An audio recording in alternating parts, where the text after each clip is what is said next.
Өсімдіктер тірі ме, әлде жоқ па? Өсімдіктер тірі организмдер. Жануарлар сияқты олар қоректенеді, өседі және көбейеді.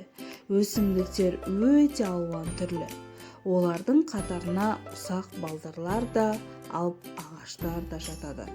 Олай болса, олар басқа тіршілік иелерімен біріктіретін және ажырататын не? Өсімдіктер оттегін шығара алады. Олар ауадан, судан және жарықтан қоректік заттарды сіңіреді. Бұл процесс фотосинтез деп аталады. Барлық өсімдіктерде хлорофилл деген зат бар. Ол фотосинтезде маңызды рөл атқарады. Күн сәулесін сіңіреді және барлық қоректік затты іске қосады. Фотосинтез үшін өсімдіктерге көмірқышқыл газ қажет. Бұл газ ауада орналасқан және адамға ешқандай пайда әкелмейді. Өсімдіктер оны оттегіне айналдырады.